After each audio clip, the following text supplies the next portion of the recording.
Hello, everybody, and thanks for tuning in to another episode of Hey Man, It's Okay.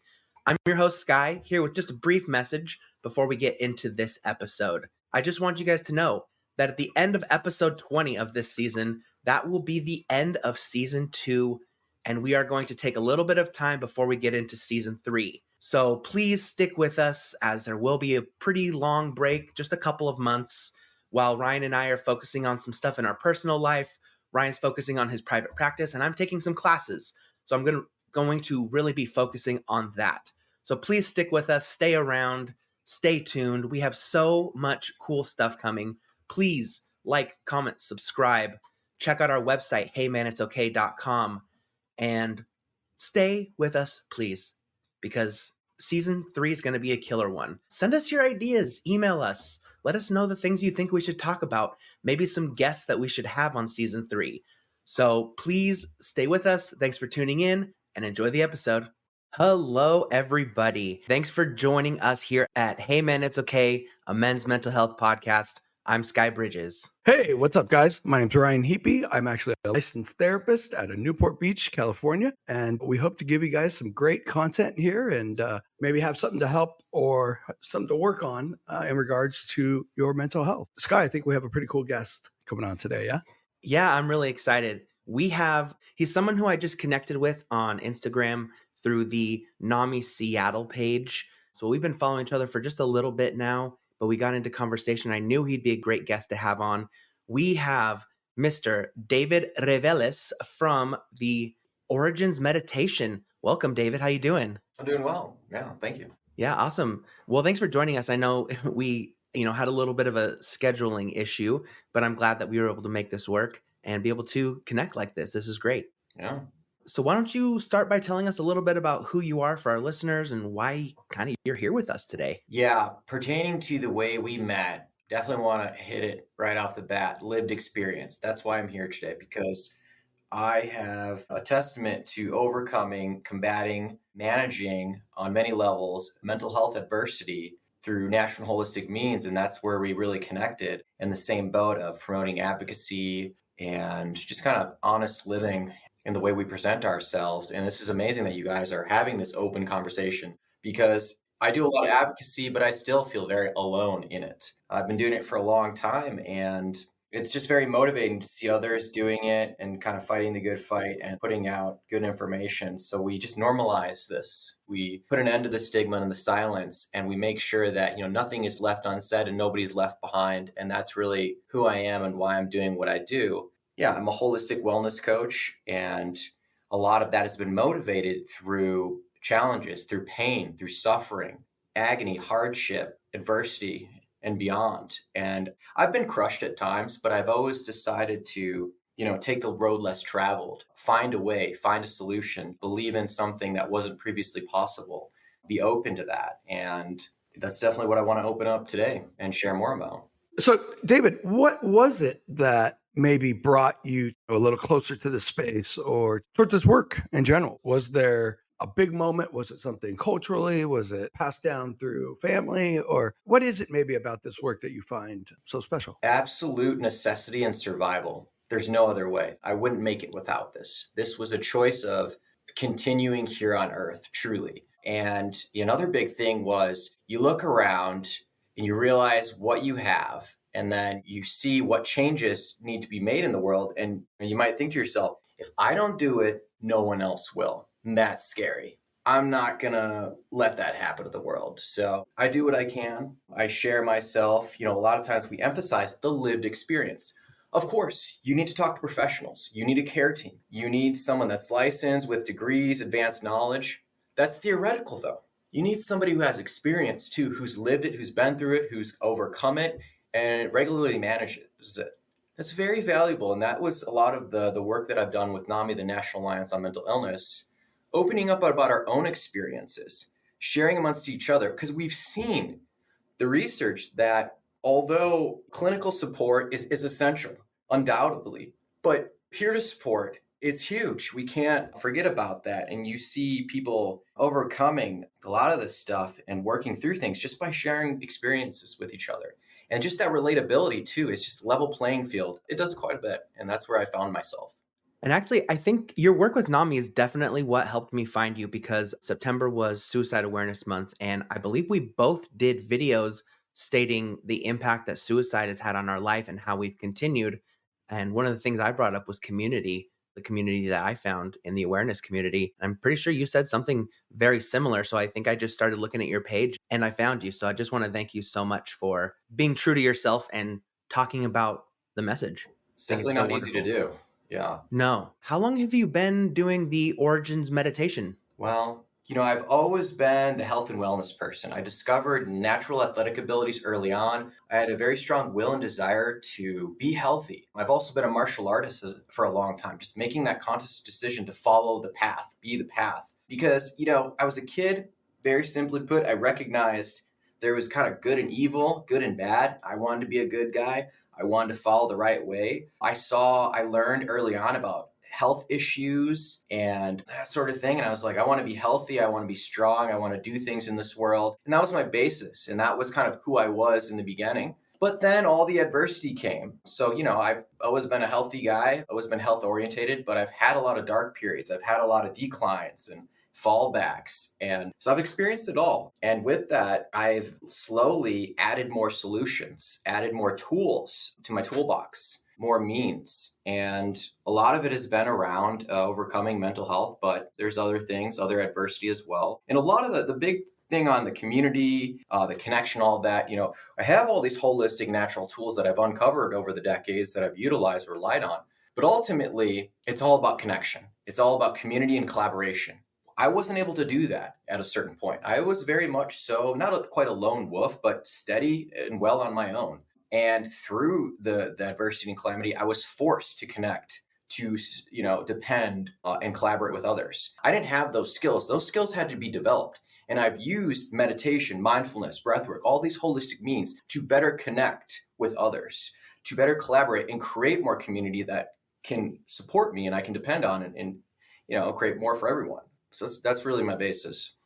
Yeah, you brought up something earlier about, when taking on this work, it was really out of necessity and survival. And, I was explaining actually a few times over this week to other clients just, why I also made a similar step or leap, into this work. And it was truly to get myself out of hell and misery and panic attacks and anxiety and depression. Unfortunately, it's usually not until we hit, such a low point or something like that, that we then, like you said, out of survival, just need to learn some of these things to help better manage our lives. And when I can talk to somebody about how amazing some of this work can be when you make it a real ritualistic, consistent practice, I mean, the power over your mind, the emotion regulation, and also, like you were saying, the connection. Because like so much of the stuff, and I'm sure we'll get to some of the different practices that you use, but almost all of them, really at the root are about harnessing our awareness better. And when we can, have better awareness and live more in the moment, then we can be that much more connected, to one another. I definitely want to make a point there. I think the first decision I had to make was be awareness, mindfulness. I had to completely change. I had to become aware. I had to become mindful. And it wasn't I didn't have the full presence in the beginning, being at a younger age, having less knowledge and experience. I mean, it's difficult to make sense of the world with any amount of life experience at any stage, but especially in our youth. And mindfulness and just the awareness, I had to grow that. And that was definitely the beginning of it. That was the first decision. Can you expand a little on some of your favorite practices, or some of the different techniques that you use? I saw jujitsu to breath work to meditation, maybe which ones are your favorite? Yeah, I would definitely say that you can't use it all at once, and there's different tools for different reasons. There's kind of like baseline things you want to do regularly, and then there's things you want to expand on. There's things that are seasonal or cyclical. There's things that come up in worst cases or better maintenance stuff.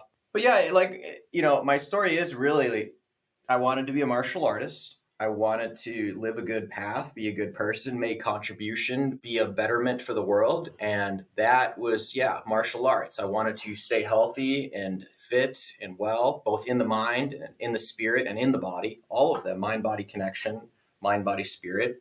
So it's been a combination of all of that. And there was the physical component I was very familiar and connected with. But, some of the mental processes and the mental work was something that I had to acquire later on. And then the spiritual embodiment too. So yeah, athletics, the weight room, being outdoors. I've always been an outdoors person. I had to actually move across the country to fulfill that need. That was a huge problem for me in Illinois, in the Chicagoland area.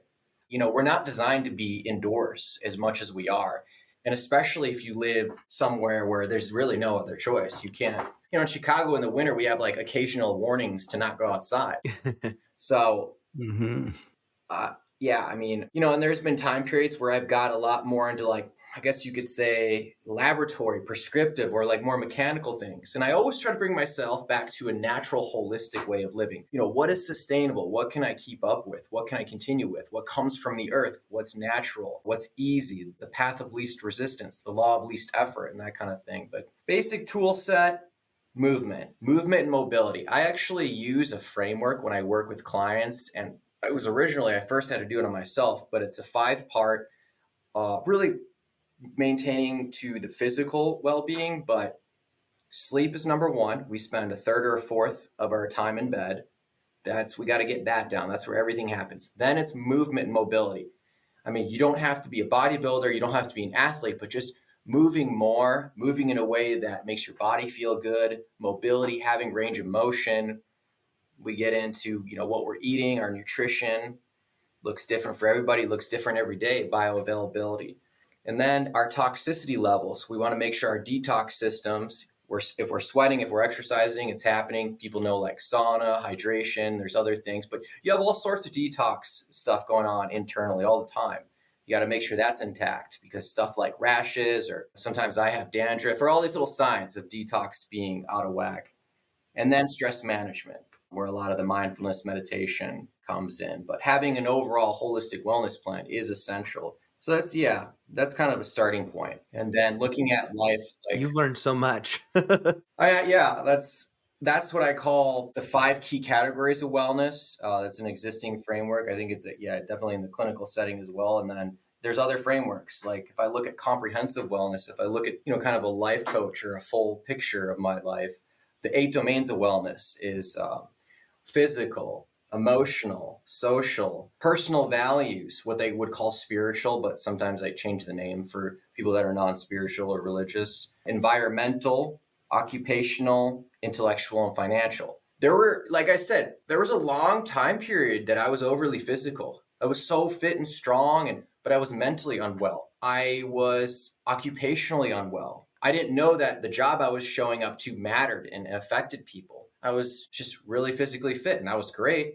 But there were all these other areas that were lapsing in my life when I particularly was struggling as a person. And I had to go to facilities and rehabilitation to learn these frameworks and learn these tools and be guided by professionals before I could do it on my own. Yeah, the 8 domains of wellness actually is I think it was originally created by SAMHSA, the Substance Abuse National Organization. And that's a really strong framework. Like a lot of life coaches use it, but I think it's all encompassing. I don't think you're going to miss anything with those 8 domains. So I just keep drilling the same framework, trying to master my life, trying to go through it again and again. So those are like probably the 2 most important tools. The 5 key categories of wellness and the 8 domains of wellness. It's what I heavily rely on. I pulled them up real quick because I definitely wanted to hear which ones they were. So 1, emotional, physical, occupational, social, spiritual, intellectual, environmental, and financial. I think you pretty much hit all those. Yeah. Yeah, the emotional part, that was very difficult. I was so, developed in other areas, but yeah, the emotional intelligence, the emotional well-being, being a master of my own emotions. Early tools were like self-talk, positive self-talk. What are the programs? What are the stories telling me? What's going on? What's that little voice saying in the background? Is that voice being nice to me, or is it eating me alive, deteriorating me? Constantly checking in, keeping an eye on that. I really got a lot out of like group therapies, group shares. If I think back to the therapeutic or clinical setting, there was quite a bit that early intervention of emotional well-being, emotional intelligence that was vital to my survival. Were you in rooms of mixed men and women or just primarily men? In adolescence, I think it was only men. And then into early adulthood, it was definitely mixed. So those were different things too. So how did you get to the point where you were like, man, I need to talk about my emotions or something's going to break? Oh, it was Because it sounds definitely, like you're kind of like, a manly man. You like to do, martial arts and be outside and be active. And, a lot of guys who consider themselves manly men are like, oh no, I would never talk about my feelings. yeah, it's really tough. I'm glad you brought that point up because there's layers to it. I kind of saw that things were not going well and I was going to be really, pour off. Things were going to go bad. So I was forced into it to have to open up and analyze myself, evaluate myself emotionally. But I would say in the early periods, I was a little closed off. Maybe it was unconscious force. But yeah, I feel like we've got societal, biological pressures on the male psyche, For sure. yeah, just kind of my kind of who I am, and the things that I lean towards. Sure, I'm maybe more masculine, and that made things even more difficult because that's not how you deal with things. And I don't have a straight shot answer for that. I feel like it was mandatory per my parents, per the school and all of that, healthcare recommendations, but I still wasn't necessarily fully open to it while I was going through it. And it took me years and years of then, taking one step forward and two steps back to be like, I got to embrace this more. Okay, each time I would embrace it a little more. I would go a little further, a little deeper. And it was an uncovering and an unraveling. That's great. And each one of those practices helps the other. I'm a big fan of just weightlifting. And the more I'm meditating, and I've had a pretty sure I've probably been teaching meditation for almost 10 years now or so. But when I merged, weightlifting and mindfulness, which I'm sure most people don't think too much of, or at least I didn't, my entire workouts changed dramatically because I was able to find that awareness to go right into the fiber that I wanted to work on. And so, I guess I'm just kind of pointing out how all these different practices are beneficial to one another. And you kind of, as you do each one, you're also still working on some of the other ones. Oh yeah, there's so much overlap. They're all interdependent. Mm-hmm. A lot of people ask Mm-hmm. me because, I consult and they go, where do we start? Well, based on kind of That's a your good needs question. assessment, yeah, wherever you'd like. It all leads back to each other. I like to start in personal values. So then it's all about, you're aligned with your true self, and then you can really build a life off that if you know your values. That was for me, that was a turning point when I think I was 20 years old and someone started asking me, well, what are your values? And if you know those and define those, nothing will ever get in the way of that. And that changed my whole life. I was able to lead a life. Yeah, it's funny you bring those up because I feel like we talk to the same people because the first therapist who I saw, the first thing I learned was mindfulness.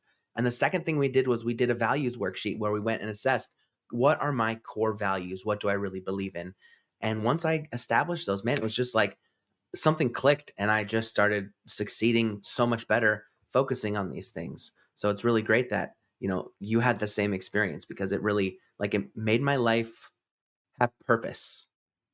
Well, once you know your values and you're able to name them, I think then you're able to set that intention and you're able to set that goal, right? And man, I was That talking to makes a sense. friend the other day who was looking for a therapist, and she said, "I don't know what I'm even going to talk about." And she talks a lot as it is, and we all have plenty of things to work on. But the first thing I asked her, I said, "Well, what are some of your goals?" I'm sure that's a great place to start. And what are some of your values? And she had no clue, what those were. I'm kind of always surprised at that's not a place where we start, Where we start. maybe in kindergarten Yeah. or at least maybe the freshman year in high school or something like that. What is important to us? Is it adventure? Is it family? Is it love? There's so many different values. And I think once we can get clear as to what those are, then we're able, to really aim for them, right? And so, yeah, so starting with values is, I don't know, definitely a necessity, I think. I also want to touch on, Ryan, you were talking about the mind-body connection. That was one of the most profound things. I was very fortunate. I had people interested in me that were trying to help me develop. I did wrestling, and my father's from Mexico, so he was fine with it, but he didn't really get it. It was kind of like, that's great. I wish you were a soccer superstar, but I still love you. And that's what I wanted. And so I had to have other people step in and help out and help me, take that further, because my parents didn't really know anything about it. So, and one of my early trainers and coaches, wonderful mentor, really invested a lot into me that I'm so thankful to this day. Like, anybody that's willing to invest and intervene in the life of a youth, you're transforming the world. I mean, it's who I am today because somebody decided to reach in my life, saw my potential, and they're like, I want to prosper that. I don't want to let this kid just, go off on a whim. Like, they have a path. I'm going to do that too. I'm going to do that too. But the mind-body connection, we're not separate parts. That was huge to me and my wellness. It's all one. And I really believe in kind of the oneness. I don't need to really get too into that, but the mind-body connection helped me quite a bit. Being fully embodied, feeling things all the way through, having that feedback loop. And that helped me more understand what spirituality was and embodying the spirit, which the spirit is just you just feeling good, you being aligned with your life, you being connected with others. It doesn't have to have religious connotation. It's you fulfilling your purpose and being a part of your community. And, I'm kind of rambling, expanding, but the mind-body connection was a revelation in my life, and it was pretty important. Well, I love that you did kind of touch on the oneness, and that's something I'm very that I believe quite a bit into as well. And as some people call it, like non-duality, where in many ways we are all connected. There's like the cliche of butterfly flaps its wings in Africa or something like that, and it changes the temperature here. But I think if we all felt more connected and and actually believed in this oneness, that we're all really in this together, and sort of like you are me and I am you, we'd have a much more peaceful society, I think, than what we're experiencing, right now. It's definitely a practice. It's not easy to see through that lens. I mean, I feel separate and disconnected all the time. And that was part of my reference to connection, to being able to better relate to others, knowing that they are me and I am them, and seeing myself and others. And when I see somebody, I'm not seeing some other thing. I recognize myself and my own experiences and pain and whatever it may be and joy all in them. And I know that it's measurable if you look into I think even the HRV research and other things, but our heart has a resonance. It is emitting energy. It's got its own nervous system, and this is measurable and proven. And we know when our heart resonance is giving out a connective capacity. And there's all the time I do all this wellness stuff, I still get disconnected, and it's awful. I'm down and it's miserable, and I have to do these practices to bring myself back to a sense of oneness and connection. And then it's just limitless, and I have a profound capacity, and I'm able to do amazing things in the world. But it's when I'm connected, it's when I feel that oneness that I'm most inspired, I'm most open, and able to do more for myself and others. So it's a practice that it really fuels my life. So vibrating at that higher frequency, right? Do you find that people are magnetized to you more? Yes. Like, do you get randomly searched more than other people? Yes. Yeah, I feel like whatever the energy you're thinking and putting out, it's just going to come back to you. And if you're charged on that, connective, higher capacity, higher frequency, it's just going to come back to you, and you're just going to brew more of it. I really have observed that constantly. I don't believe anything else. Same as if you're on the low frequency, if you're disconnected, if you're miserable, that's all you're going to see. We get back to DBT or CBT therapies. And the basis of the CBT therapy is that our brain is only able to think in the lens it's in. It's very difficult to change the lens that we're in. If we're in a negative, dark place, it's very difficult to see outside of that. Our brain is programmed to see the lens that we're viewing and not really look outside of it. So you do have to program yourself, and it's very easy to fall back to the other disconnection and so forth. Well, that right there is the reason I'm so big on meditation and mindfulness. And, I probably this was something I talked about a handful of times over the week with clients, is the ability to first recognize, having that awareness that we're down this rabbit hole of negative thoughts, and the better we get at mindfulness, the better we are at being able to just find that awareness, but then to challenge that thought, or then change the thought, or change the behavior or the emotion, because often something will remind us of, let's say a heartbreak or something like that. But then, we go down a little rabbit hole feeling that a bit more. Now we're on Instagram, maybe like checking that person out. And, and that mood Consumed. or the thought, right, then became, it triggered emotion, which was real sad emotion, which then triggered this mood, which then triggers like this overall state. And next thing you know, we're freaking depressed. And with the ability of mindfulness and meditation, right, we're then first able to like, oh, I see you. Like, I see that terrible thing, and I'm going to put it down. I'm going to change the channel, whatever it may be. But it gives us that ability to change, what to get out of some of those funkier places. But it's a practice, just like you were saying, David. Like, and as much as I've meditated over for a long time, just like you were saying, I can get disconnected real quick, real fast. It doesn't take much, whether that's having a cold for a couple of days that just throws you off your routine, feeling like you've got a favorite show on Netflix you need to binge, or going on vacation, and then the routine gets thrown off, and next thing you know, you're just very disconnected because you haven't kept up your your necessary practices. Routines and rituals. That's the lifeblood. That's what holds us together. They're very important, even if they're, maybe you would say non-essential, but it's something that you do regularly that it has meaning to you. It's wellness. It's vital. You got to keep our routines. A lot of times when I work with people, that was one of the most important things, to have some sort of structure and routine, because then I couldn't go too far down a rabbit hole. I had things that were going to come up. My next thing was going to happen. I had something to do. I had something to channel myself in. One of the most important things that I received early on in my youth was, David, you have so much potential. You can do so many things. You need to channel yourself into something. I think that's a huge piece for everybody. Put your energy into something. And I always like to say that if we're not putting, our energy into something, it may come back in a weird way.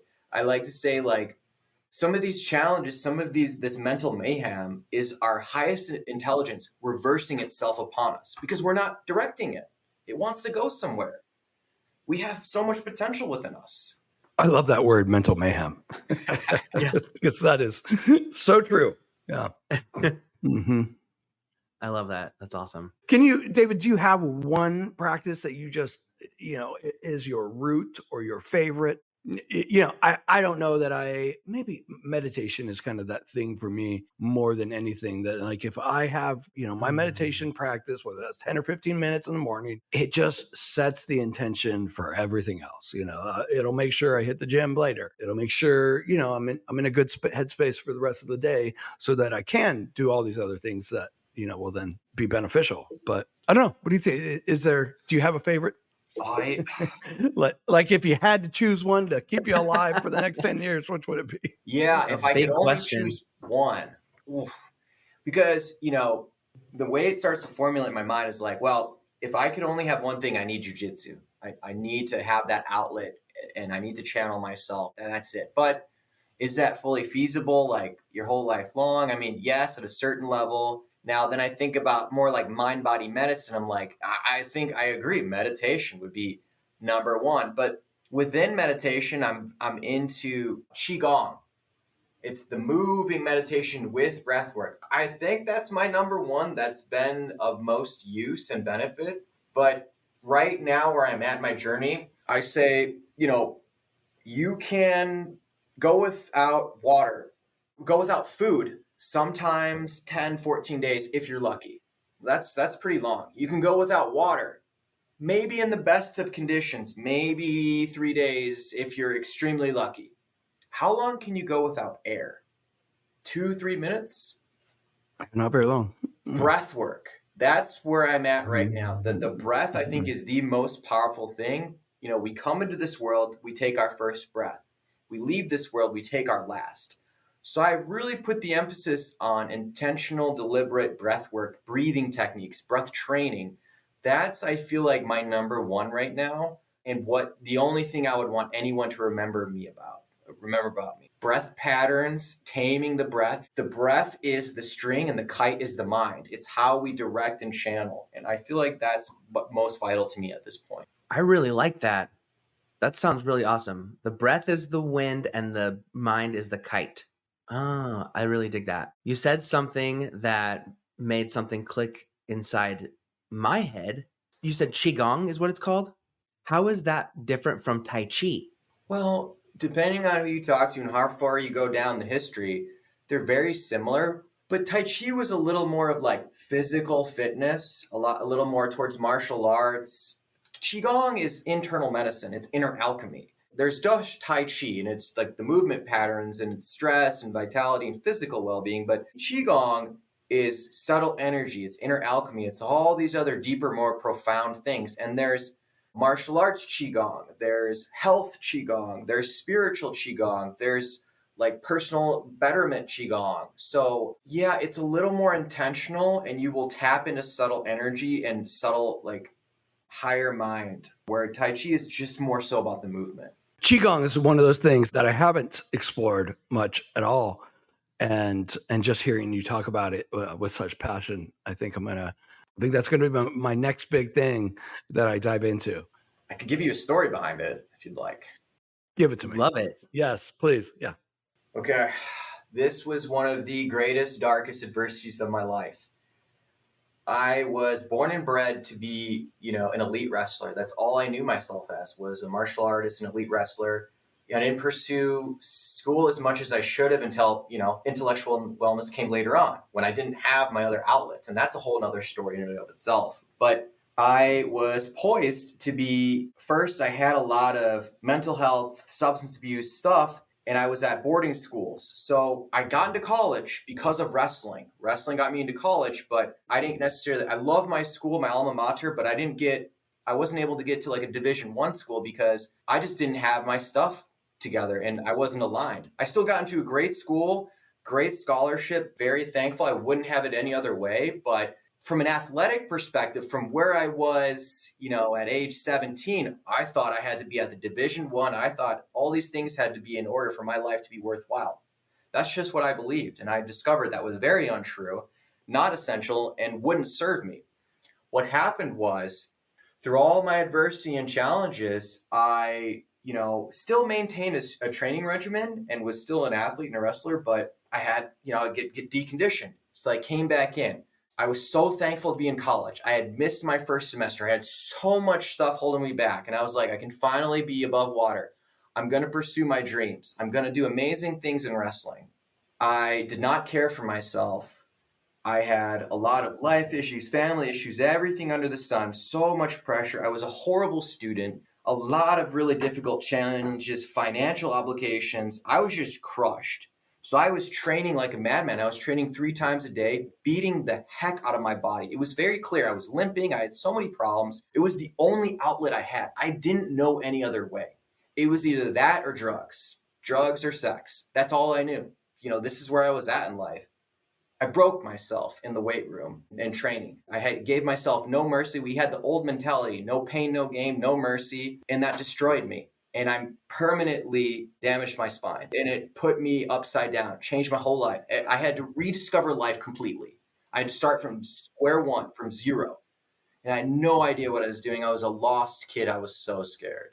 And I tried everything. I went to so many therapies. I changed every aspect of my life constantly. My whole life was consumed from pain management, just trying to get through school. The thing that made the biggest difference a few years into my chronic pain injury, the only thing that gave me real relief was Qigong. That was the only way I got out of hell. I mean, agonizing, debilitating, crushes you, brings you to your knees. When your spine collapses you, when your central center of command says you're out, you drop to the ground, you can't move. I mean, so Qigong was really the thing that did. Now, all these other things help, and I do live holistically, but that was the one thing that did it. It saved you. Yeah, it saved me. That's so cool to hear. You know, you and I have a pretty similar story, especially, you know, when it comes to the back. Yeah, I had a spinal fusion that was just completely debilitating. And on top of it, I lost my identity. I didn't, you know, I could no longer really have the same career that I was doing before. And it was, for me, it was really meditation and therapists and group therapy and things like that. But hearing how powerful the Qigong was for you. And I've heard this from, you know, quite a few people about how powerful it is. You really motivated me to make that, especially coming into this new year. This is going to be my new mission. Come over to Origins. Let's do a group. Let's do some Qigong together. That'd be awesome. Hey, you know what, David? Tell people where you're at. And yeah, I'm just over here. Like, if you're going into downtown Ballard where 46 turns into Market, I'm like right there, 56 and 3rd, Feeney Ridge, Ballard. It's Ballard, Washington. Yeah, Seattle, Washington. Yeah, Seattle, he's Washington. in Seattle. Northwest Seattle. Okay, cool. Ryan is in Los Angeles, and I keep trying to get him to come out here to visit me. I've never been to the Pacific Northwest, and it's embarrassing to admit that. Yeah, I'm sure it is. I hear say it's sort of similar to like Japan, the food, you know, and then Sky's a dang food, you know, tour captain. Yeah, I'm a food tour guide at Pike Place Market. Yeah. What? I guess I didn't realize that. Okay, I must have. I mean, you've got to know all of the spots, I would imagine. Oh yeah. Oh yeah. I know all the good spots in downtown Seattle to go to. That's awesome. Man. So yeah, David, if you ever want to know, hit me up and I'll let you know the good places to go. I'm a huge foodie. I mean, as far as nutrition goes, it's like, yeah, it's important, but we need to have fulfillment and enjoyment. Mindfulness is, you know, indulgence and experiences. And it's one of the most enriching, amazing parts of life is to eat good foods, to pursue that. I mean, you look at any cultural and their highlights are what are they eating? And like brings us together, you know? So food is definitely one of my love languages. Yeah. Do you cook too? Oh yeah, I'm a great chef. It's just I love cooking too, but I do a lot of it. I'm pretty good too. I was like, when I was a kid, I was very much so I wanted to be on my own. I started packing my own lunch, like very early, cooking and making things for myself. But it does take time to cook. I will say that. Oh yeah, but it's worth it. Yeah. You know, actually, cooking food is one of the times that I feel very meditative because I'm focusing on the food I'm cooking, what flavors I want to add, what profile I want to have, how long I want to cook it for. And it just kind of puts me in the zone to not think about anything else except for what's in front of me. And I think that's what I really like about cooking and why I've taken the time to hone my skill in that. And especially working down at the market, I've really become a good foodie. I actually won a chili contest at work just a couple weeks nice ago. Congrats. Heck yeah. Thanks. It's funny, food. That's my meditation. Me too. Even though I don't always realize it, my girlfriend's like, I complain about cooking because I get elaborate, takes a long time, and she's like, "What are you talking about? It's like one of your coping skills. You love cooking." It's like it's so meditative for you. What? That's why you do it. It's like maybe. Totally true.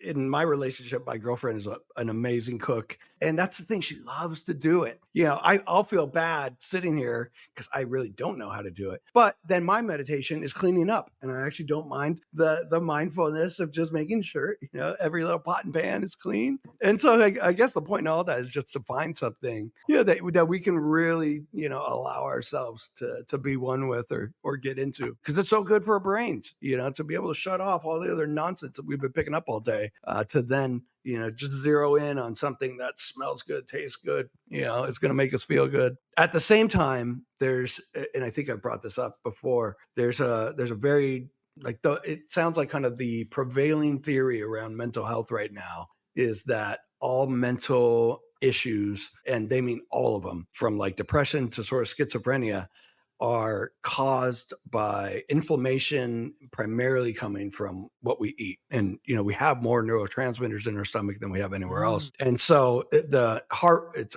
Harvard's chief of psychiatry actually came out with a book, I think it was like a year ago or so, called Brain Energy, and really makes this case for going all in on eating keto and how that is just a better way to process fuel. But yeah, food, you know, we're one with food too. And there's, you know, this is something I used to love to teach people every once in a while, is mindful eating, where you just put the phone away, you turn everything off, and you just get, you're one with the cheeseburger or whatever it is. And it can be one of the most amazing experiences to just like you smell it, you're touching it, you're also touching it with your tongue and tasting it. And, there's 20 different flavors or ingredients that are all coming out.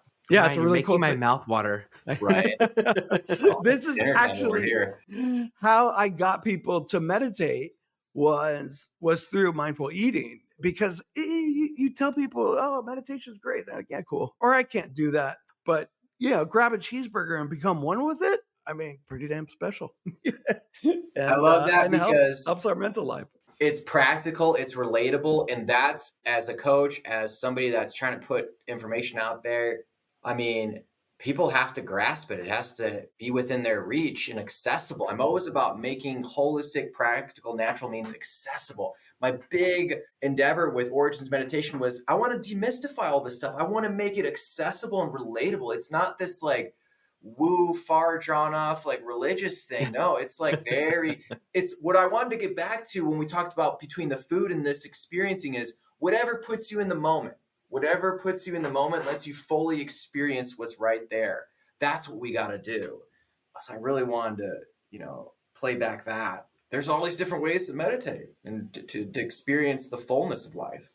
Yeah. We got to find our thing. David, I meant to ask you, how big is your practice right now? Like how many people do you see? it depends. I mean, I have a large client pool. Some people are regimented twice a week with me. Some people kind of once a week or come as they need.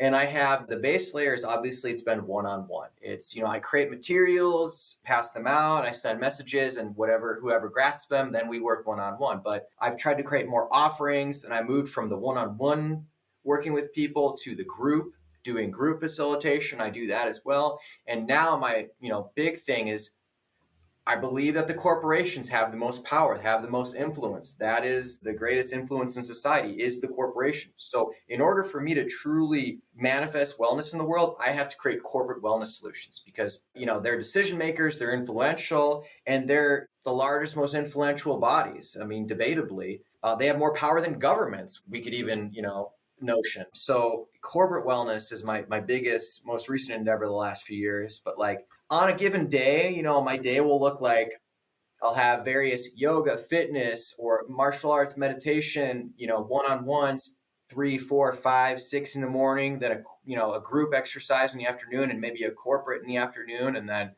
working on materials and other ways of getting the information accessible. And that's kind of like a normal day for me. Yeah, I think you're definitely onto something with the corporate wellness. I think corporations need to really, in general, they need to take much better care of their people, at least most of them. And having any kind of wellness routine incorporated, whether that's at lunch or at the end of the day or something like that. I think that would be huge. That would be, and it could transform the world in a lot of ways, and not being too hyperbolic there. If we're well, if we're connected, if we value each other, if we are living out our values, we're going to do good things. If we're not, if we're misaligned, if we're stressed, if we're burnt out, frustrated, we're going to make tons of mistakes and we're going to be a disaster. I mean, I think anyone can attest to that.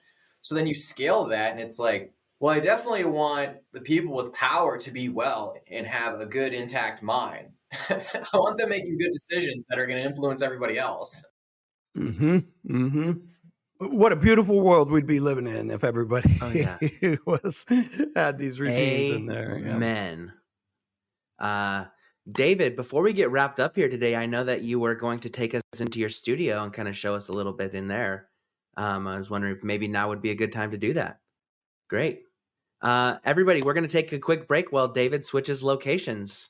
So stay tuned. Welcome back, everybody. For those who are watching us on YouTube, you'll notice David has switched locations to his studio. David, tell us a little bit about your studio and how you got it all set up. Yeah, so it's the Origins Unity Studio. I got my filming lamp. We do a variety of things, a lot of fitness, a lot of yoga, mobility, martial arts, but also breath work, meditation, mindfulness exercises, all sorts of wellness consults. And a very important thing you have to know about me and my life is highest resourcefulness is a principle that guides me and creates my life. We have to be resourceful. We have to use what we have what's within reach, what's living within our means. And that's how I've, come from some of the dark depths, that I've been to and been able to rise up, because I'm very resourceful. So that being said, this was, I live at this home, and this was a car park. It was a great space, and it was very expensive to rent facilities in Seattle. And I was just like, I really want to. Yeah, it is. It's just crazy. It's like it's a big bar to entry, and it makes it's difficult in the wellness industry at times. We could do a whole podcast on that, but For sure. Yeah, the complications of it. Yeah. I got to build it myself. So that's what I did. I was like, I'm determined. I'm committed to this lifelong. I don't care what it takes. And I just had to build it myself. And I converted this car park into a studio. That's amazing. So cool. And if you build it, they will come. Okay. Yeah, that's what I was going to say. Yep. So cool. How long did it take you to convert it? Oh, man. There's been so many little projects. I don't know how many hours I've put into this. It's like nauseating to think about how many things I've had to learn, and being an entrepreneur is just nuts. You're always learning new skills and doing different things. I started this a little over 2 years ago, and it's still getting updates. It's still evolving. And it's anybody that's worked with me and that's followed my journey along, it's just like, wow. I mean, it just keeps going. And I appreciated all my evolutions and growth too. And it's a work in progress, and I'm still going. It's growing as you are. Yeah. Well, that's awesome. And I'm so happy that you took the initiative to make the change yourself, because it's not easy. Like you're saying, it's not easy being an entrepreneur. Yeah. A big thing that I'm into too is I've had a lot of great mentors. I'm always learning. I'm always a student of life. I don't believe I have some superior knowledge, but I'm trying to give the knowledge I do have. And any up and coming entrepreneurs, any people in the wellness space, therapists, trainers, coaches, facilitators, healers, whoever it may be, if you align with who I am and what I'm doing, and you look into some of the communities that I manage and I'm a part of, and that speaks to you, this is a facility for you to rent. This is a facility for you to serve the community and whatever discipline or whatever offering you have. I'm really trying to support other entrepreneurs, other people that are doing similar things to me. So coaches and facilitators rent this space out, and I'm trying to get more gatherings, more people, and just create more of all of it. And I cannot do it alone. So I need other people. So that's a Great. shout out and a call to action to everybody listening. Yeah, let's spread the word. Get Origins Meditation out there for their event space, for their training space, and their entrepreneur support. That's great. Well, I don't think I have any more questions for you. Ryan, you have any more questions for David? Well, I'm sure I do. And I'm sure we could talk for hours, but we got to wrap it up for people. But David, it's been an absolute pleasure to have you, to hear all the different kind of techniques and practices that you use, and teaching people and creating a space for people to come and find that change, transformation, healing, etc. So thanks for coming on today. Well, hey, thank you for having me. I've really enjoyed the conversation, some of the things we've explored, some of the ways y'all have helped me put it into perspective, put it into words, some of the stuff that you've lit me up. This has been an exciting, energizing conversation. It's really helped me out. So I appreciate having the spotlight and be able to share. Yeah, I love it. I'm glad that we could help with that, because you definitely do the same for us. I love seeing the spirit and the hope for people that are out there, for sure. Well, thank you everybody so much for joining us on another episode of Hey Man, It's Okay. Please check out our website, heymanitsokay.com. Follow us on all social media at Hey Man, It's Okay. And remember, Ryan and I are going to be taking a break here at the beginning of the new year. I'm going to be taking some schooling, and we're going to focus on some other things for a little bit, but we will be back. But there's a few episodes left this season before we wrap up and take a break. So I just wanted to remind you to please stick with us. And from me, it's okay to not be okay. And until next time, everybody, I'm Sky. And I'm Ryan. Like, comment, and subscribe, guys, too. Tell us what you loved about this, and if you have any other questions. All right. Yeah, email us. We'll talk to you later. Bye.